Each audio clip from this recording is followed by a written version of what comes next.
नमस्कार, मी ॲडव्होकेट सुषमा तुमच्या सगळ्यांचं माझ्या हेल्दी आणि लिगल हेल्पलाईनमध्ये स्वागत करते. काल जुनं फर्निचर महेश मांजरेकर यांचा मी आणि आमचे सर पाहून आलो.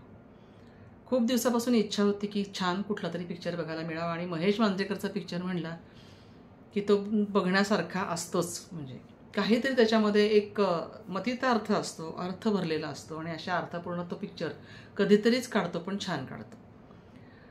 तर म्हणून काल तो पिक्चर पाहिला. आता मी तुम्हाला असं वाटेल की मी तर महेश मांजरेकरच्या पिक्चरची ॲडव्हर्टाइजमेंट करते आहे का, तर अजिबात नाही.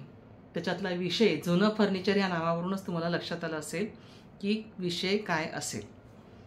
मी नेहमीच माझ्या व्हिडिओमध्ये हे विषय टाकत असते. माझे व्हिडिओ नेहमीच अनेक विषयांवरती असतात, विविध विषयांवरती असतात. कधी मी DIY शिलाईवरती टाकते, वस्तू बनवण्यांवर टाकते, कधी कायदेशीर टाकते, कधी छोट्या छोट्या आरोग्याच्या टिप्स पण मी देते. असे सगळे माझे व्हिडिओ माझ्या चॅनलवरती असतात. आजचा हा खास व्हिडिओ मी याच्यासाठी घेतलेला आहे की मी नेहमी ह्या विषयांवरती व्हिडिओ टाकत असते माझ्या चॅनलवर की मुलांनी आईवडिलांशी कसं वागलं पाहिजे. अगदी ह्याच विषयावर तुम्ही बरोबर ओळखलं, ह्याच विषयावरती हा व्हिडिओ आहे. काय आहे की माणसं म्हणजे आईवडील, मग ते सुनेचे असोत की मुलाचे असोत, ते म्हातारे झाले की त्यांना अक्षरशः कचरा समजला जातो. ही वस्तुस्थिती आहे. तुम्ही म्हणाल मॅडम तुम्ही काय बोलताय, पण ही खरं वस्तुस्थिती आहे की खरोखर त्यांना कचरा समजला जातो. आणि हेच नेमकं त्याच्यामध्ये दाखवलेलं आहे. त्याची स्टोरी मी अजिबात सांगणार नाही आहे, पण एक वकील म्हणून मी त्या नजरेतनं त्या पिक्चरकडे पाहिलं. त्याच्यातला फक्त छोटासा क्ल्यू मी तुम्हाला देते आहे. तुम्ही जरूर तो पिक्चर बघा, कारण वयाच्या 50 नंतर 55 नंतर प्रत्येकाचं वय हे वाढणार आहे आणि प्रत्येकाला मुलगा सून सगळेच असणार आहेत. त्यामुळे मग प्रत्येकाची काय लाईन ऑफ थिंकिंग असेल हे मला आत्ता सांगता येणार नाही, परंतु सगळ्यांची लाईन ऑफ थिंकिंग ही सेमच असणार आहे. कारण प्रत्येकाच्या घरोघरी मातीच्या चुली हे सगळीकडे असणार आहे. फक्त त्याच्यामध्ये एवढंच दाखवलं आहे की तो बाप त्या मुलावरती दावा करतो की मी लहानपणापासून ह्याच्यावरती काय काय खर्च केलेले आहेत, त्या खर्चांचा सगळा हिशोब तो कोर्टाला देतो आणि कोर्ट ते मान्य करून त्यांना तेवढा पैसा पण देतो. परंतु पुढे त्या पैशाचा विनियोग तो काय करतो, तो बापही महेश मांजरेकरच दाखवलेला आहे. तर मित्रहो, ही घर की कहाणी आहे. सगळ्यांच्या घरामध्येच हेच वास्तव्य आहे, हेच सत्य आहे आणि हेच वास्तव आहे. कुणाच्याही घरात ते चुकलेलं नाही. फार कमी अशी 100तली बोटावर मोजण्या इतकी 2-3 घरं असतील की ज्यांच्या घरामध्ये खरोखरच कुटुंब एकत्र राहत असेल, तिथे आनंदी असेल, एकमेकांचा विचार करत असेल. असं फार कमी कुटुंब तुम्हाला दिसतील. परंतु प्रत्येकाच्या घरामध्ये लहानपणापासून मोठं होईपर्यंत त्या मुलांना खस्ता खाऊन वाढवलं जातं, त्यांना हवं तसं शिक्षण दिलं जातं, त्यांच्या मनासारखं सगळं केलं जातं. अगदी हेच वास्तव त्याच्यामध्ये दाखवलेलं आहे.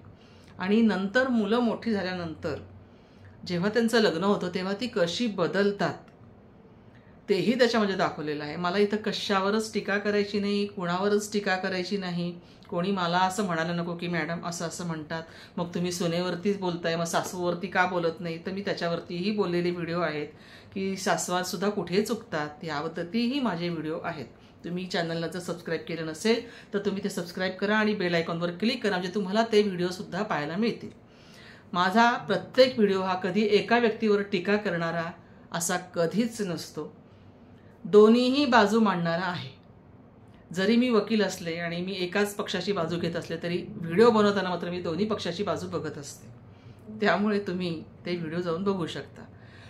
तर प्रत्येक घरामध्ये ही कहाणी आहे की लग्न झाल्यानंतर तो मुलगा वेळ देत नाही, वेळ नाही म्हणतो, आम्ही खूप बिझी आहे, आम्हाला शक्य नाही होत, आम्हाला तुम्हाला भेटणं एका गावात राहून जवळ राहूनही भेटणं शक्य होत नाही, अशी त्या मुलाची आणि सुनेची तक्रार असते. हेच सगळं वास्तव त्याच्यात दाखवलेलं आहे. आणि म्हणून तो मूव्ही आम्ही जेव्हा पाहायला गेलो तेव्हा फक्त ज्येष्ठ लोक नव्हते, त्या ज्येष्ठांच्या सोबत तरुण पिढीसुद्धा आलेली होती, नवविवाहित जोडपंही होतं, लग्नाला 8-10 वर्ष झालेले कपल्सही होते. सगळ्यांनी मिळून तो मूव्ही बघावा असाच तो मूव्ही आहे. तर प्रत्येक घरामध्ये ही वास्तवता आहे. आणि म्हणून मला नेहमीच मला असं सांगावंसं वाटतं की बघा बाळानं, तुम्हीसुद्धा कधीतरी म्हातारे होणार आहात, तुमचंही कधीतरी वय होणार आहे. मी मागे एका व्हिडिओमध्ये हे सांगितलेलं होतं. तर तुमचंही वय होणार आहे. उद्या तुम्ही जसे तुमच्या आईवडिलांशी वागाल, तुमची मुलं तुमच्याशी तशीच वागतील. आणि सगळ्यात महत्त्वाचं म्हणजे विषय हा आहे की ज्या आईवडिलांनी आपल्यासाठी आपले सगळे आनंद बाजूला ठेवून तुमच्या आनंदात जिथे त्यांनी स्वतःचं आनंद पाहिलेला आहे, ज्या सगळ्यांनी तुमच्या आनंदामध्ये त्यांचा आनंद सामावून घेतलेला आहे, अशा आईवडिलांना दूर करणं, त्यांच्या गरजा न पुरवणं, ह्या सगळ्या गोष्टी अतिशय चुकीच्या आहेत. मी बिझी आहे, मला वेळ नाही, मला इथे जायचं होतं, माझी ती मीटिंग होती, मला शक्यच होत नाही, अशी जी ही कारणं आहेत ही देऊ नयेत. ह्या कारणांमुळे त्या मूव्हीमध्ये त्या मुलाची आई हार्ट अटॅकने मरते. तर त्या मुलाने त्याच्या आईचा खून केला आहे, तो कसा हे पाहण्यासाठी आपण नक्की गेलं पाहिजे. आणि तरुण पिढीने सुद्धा हे शिकण्यासाठी गेलं पाहिजे की कसं खरंच वागायला पाहिजे. आपण जी उत्तर आईवडिलांना देतो ही खरंच बरोबर आहेत का, असं खरंच करायला पाहिजे का, हे सगळं तिथे त्या मूव्हीमध्ये त्यांनी दाखवलेलं आहे. तर सांगायचं तात्पर्य एवढंच आहे की तुम्ही घरामध्ये आईवडिलांना डस्टबिन समजू नका. मला आठवतं आहे की मी एका ठिकाणी म्हणजे त्या मुलीला पाहायला आम्ही गेलो होतो. म्हणजे माझ्या एका मैत्रिणीच्याच मुलासाठी आम्ही मुलीला पाहायला गेलो होतो. त्या मुलीला पाहायला गेल्यानंतर त्या मुलीने चक्क विचारलं की डस्टबिन किती आहेत घरात. मला पहिल्यांदा ह्या प्रश्नाचा अर्थच कळला नाही. डस्टबिन काय हिला करायचे आहेत, मला असं वाटलं की हिला डस्टबिन काय करायचे आहेत. मागाहून लक्षात आलं की डस्टबिन म्हणजे म्हातारी माणसं किती आहेत. आता म्हाताऱ्या माणसांना तुम्ही डस्टबिन म्हणता, जी म्हातारी माणसं तुम्हाला लहानाचं मोठं करतात, चांगले संस्कार करतात, तुम्हाला हवं ते देतात, काय नको आहे काय हवं आहे सगळ्याची पूर्तता करतात, त्या म्हाताऱ्या लोकांना तुम्ही डस्टबिन म्हणता. का तुमच्या घरात डस्टबिन नाही आहेत का? असणारच की. तुमचे आईवडीलही असणार आहेत, तुमचे आजी आजोबा असणार आहेत, तुमचे काका काकू असणार आहेत, हे सगळे डस्टबिन आहेत. मग उद्या तुम्ही पण कधीतरी डस्टबिन होणार आहातच की. होणार नाही आहेत का तुम्ही डस्टबिन? तुम्हीही होणार आहात. तुमच्यासाठी जर उद्या मुलांनी हा शब्द वापरला डस्टबिन किती आहेत घरात, तर हे तुम्हाला ऐकायला चांगलं वाटेल का, गोड वाटेल का? नाही वाटणार. मग हाच शब्द तुम्ही जेव्हा म्हाताऱ्या लोकांसाठी वापरता, जे ज्येष्ठ नागरिक आहेत त्यांच्यासाठी वापरता, त्यासाठी वापरताना अगोदर तुमची जीभ कचरली पाहिजे. म्हातारी माणसं ही डस्टबिन नसतात. ही तुमच्या अनुभवाची शिदोरी तुमच्याजवळ असते. तिला कसा उपयोग करून घ्यायचा, तिचा कसा वापर करून घ्यायचा हे तुम्हाला कळलं पाहिजे.